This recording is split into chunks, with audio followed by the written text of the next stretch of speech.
Next candidate সোমাবলে পাৰিম না ছাৰ? সোমাই চোৱা প্ৰথমতে পাৰিবানে নোৱাৰা পাৰিম ছাৰ। তেনেহলে প্ৰথমতে তুমি বহি লোৱা। Thank you sir. আচ্ছা প্ৰথমতে তোমাৰ পৰিচয়টো দিয়া লাহেকৈ। ছাৰ মোৰ নামটো হৈছে উৰেকান্ত। মই মানুহক উৰি উৰি খেদিব পাৰোঁ, সেইকাৰণে মোৰ নামটো উৰেকান্ত ৰাখিলে। ইয়া এইটো চোন খুব ভাল কথা। আমাক এনেকুৱা কেণ্ডিডেটৰ প্ৰয়োজন হৈ আছিলে। বাৰু তুমিতো জানা এইটো বেলেগ ধৰণে বাছনি কৰা হৈছে, মানে ইণ্টাৰভিউটো অকণমান বেলেগ পুলিচৰ চাকৰিৰ বাবে। হয় ছাৰ, মই জানো, আৰু মই আপোনালোকৰ এই ইণ্টাৰভিউটোৰ বাবে যে এজন বেষ্ট কেণ্ডিডেট সেইটো প্ৰমাণ কৰিবৰ কাৰণে আজি মই ইণ্টাৰভিউ দিবলৈ আহিছোঁ। ৱাও এইটো খুব ভাল কথা, খুব ভাল কথা। ঠিক আছে তেনেহলে মই ২-৩টা ৰাউণ্ডত প্ৰশ্ন সুধিম। তুমি যদি ভালকৈ উত্তৰ দিবলৈ পাৰা তেনেহলে তোমাৰ পুলিচৰ চাকৰিটো পাক্কা। হ'ব ছাৰ। কোৱাচোন কোৱা প্ৰথম প্ৰশ্ন, অসমৰ প্ৰথমজন পুলিচ কোন আছিল? হে এইটো আকৌ কেনেকুৱা প্ৰশ্ন? কি ভাবিছা কোৱা? হে হয় ছাৰ, হয় ছাৰ। অসমৰ প্ৰথমজন পুলিচ মানুহ ছাৰ, মানুহ অসমৰ প্ৰথমজন পুলিচ মানুহ আছিল। মানুহ? হয় ছাৰ, অসমৰ প্ৰথমজন পুলিচ মানুহ নাথাকি গৰু আছিলে বুলি ভাবিছে নেকি আপুনি? হেৰৌ বোপাই মানুহ বুলি ময়ো জানো, কিন্তু মানুহজনৰ নামটো কি সেইটো সুধিছো। ছাৰ মই কথা এটা ক'বলৈ পাৰিম না? কোৱা। ইণ্টাৰভিউত ছাৰ এইবিলাক প্ৰশ্ন সুধিলে আপোনালোক অধপতনলৈ যাব। পুলিচৰ কাম কি? পুলিচৰ কাম হৈছে চুৰ ধৰা, কেছ ৰেজিষ্টাৰ কৰা, সমাধান দিয়া, সমস্যা সমাধান কৰি তোলা। গতিকে ইণ্টাৰভিউত ছাৰ সেইবিলাক কুৱেশ্যন সুধিব লাগে। ধৰি লৈছো মই পুলিচৰ চাকৰি পাই গলো, চুৰ এটাও ধৰিলো, তাৰ পাছতে মই চুৰটো কি কাৰণে কি হ'ল কি নহ'ল সেইবিলাকহে সুধিম। তাক মই সুধিম নেকি যে বোপাই প্ৰথমজন পুলিচ কোন আছিল তই জানো? নুসুধিম নহয়। গতিকে যিটো প্ৰয়োজন সেইটো সুধিব লাগে। বাপ্পা এইডালে চোন মুখে শিক্ষা দিছে। কম কেণ্ডিডেট নহয় কিন্তু এইডাল। এনেকুৱা অনুভৱ হৈছে যেন মই নহয় তুমিহে মোক ইণ্টাৰভিউ লৈ আছা।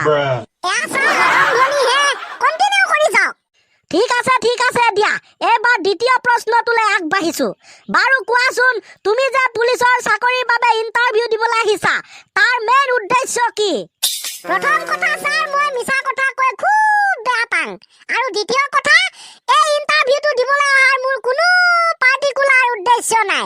মই গান গাই আছিলোঁ, এজন কেণ্ডিডেটে বিশেষকৈ মোৰ বন্ধু, সি আহিলে ঘটনাটোৰ বিষয়ে বুজালে আৰু মই আহিলোঁ ইণ্টাৰভিউত বহি দিলোঁ, বছ ইমানে।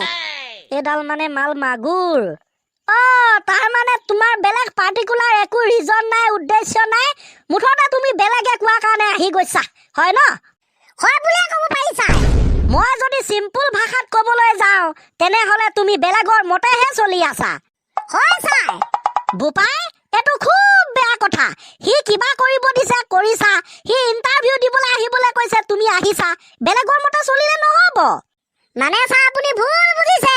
সি কেৱল কোৱা কাৰণে মই নাহিলোহেঁতেন, সিও যে ইণ্টাৰভিউ দিবলৈ আহিছে সেইকাৰণে মই আহিলোঁ। তাৰ মানে সি গু খালে তুমিও গু খাবা? মানুহে ক'ৰবাত ছাৰ গু খায় নেকি? এজন দেখোন বেলেগ এক্সপাৰ্ট। ঠিক আছে দিয়া, প্ৰথম ৰাউণ্ড শেষ হৈছে। দ্বিতীয় ৰাউণ্ডৰ প্ৰথমটো প্ৰশ্ন, তুমি কি ভাষা ক'বলৈ জানা? মই ছাৰ অনলি অসমীয়া ভাষাটো ক'বলৈ জানো। অসমত আছোঁ যেতিয়া অসমীয়া ভাষাই শিকিম, বেলেগ ভাষা নিশিকো। জয় আই অসম। আচ্ছা ধৰি লৈছো মই তোমাক ট্ৰেফিক পুলিচৰ বাবে সিলেকশ্যন কৰি দিলোঁ। এতিয়া তুমি ডিউটি মাৰি আছা, ইফালৰ পৰা এখন বাইক আহিছে, যিজন বাইক চালক হেলমেট পিন্ধা নাই, আৰু তুমি ৰখাইছা, ফাইন কাটিবলৈ চেষ্টা কৰিছা।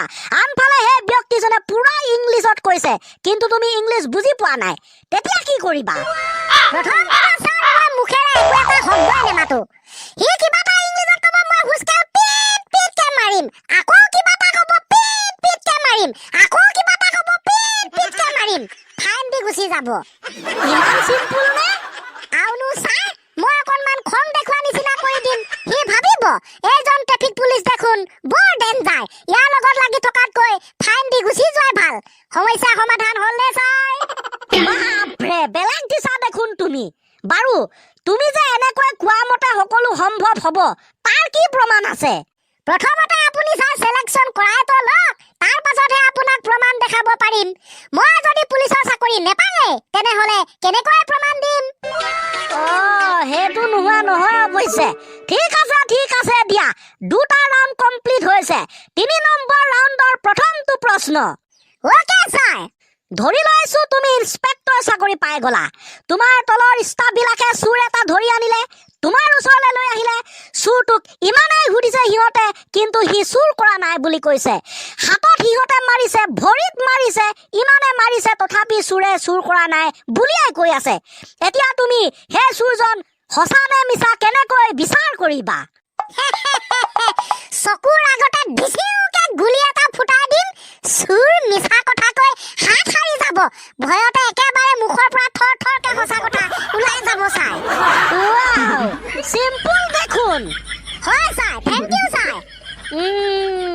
ই সকলোবিলাক সহজভাৱে লৈ সমাধান দিব পাৰিছে ইয়াক সিলেকশনটো কৰিয়ে দিওঁ নেকি ৰ আৰু এটা ষ্টেপ ফলো কৰো ঠিক আছে 3 নম্বৰ ৰাউণ্ড কমপ্লিট হৈছে এতিয়া একেবাৰে ফাইনেল ৰাউণ্ড 4 নম্বৰ ৰাউণ্ডত আমি প্ৰৱেশ কৰিছো হ'ব ছাৰ সাৱধান কিন্তু ফাইনেল ৰাউণ্ড ধৰি লৈছো তুমি পুলিচৰ চাকৰি পাই গলা বেলেগে তোমাক ঘুষ দিব লৈছে যিকোনো কামৰ কাৰণে তুমি এতিয়া ঘুষ ল'বা নে নোলোৱা তুমি বেলেগৰ পৰা পইচা খাবা নে নোখোৱা ছাৰ বেলেগে ঘুষ দিলে ময়ো ল'ম তুমি ইন্টাৰভিউতে ঘুষ ল'ম বুলি কৈছা তোমাক কেনেকৈ সিলেকশন কৰিম আৰু এটা কথা ছাৰ আপুনি মন কৰিছেনে অসমৰ প্ৰায়বিলাক পুলিচে ঘুষ লৈ কাম কৰে ময়ো সিহঁতৰ দৰেই পুলিচ হ'ম সিহঁতে ল'লে তো মই ল'বই লাগিব মিছামিছি বদনামটো ৰাইজৰ পৰা শুনিব নোৱাৰো না গতিকে প্ৰথমতে বেলেগ পুলিচে যি ঘুষ লয় সেইবিলাক নাইকিয়া কৰিব লাগে তেতিয়া ময়ো নলওঁ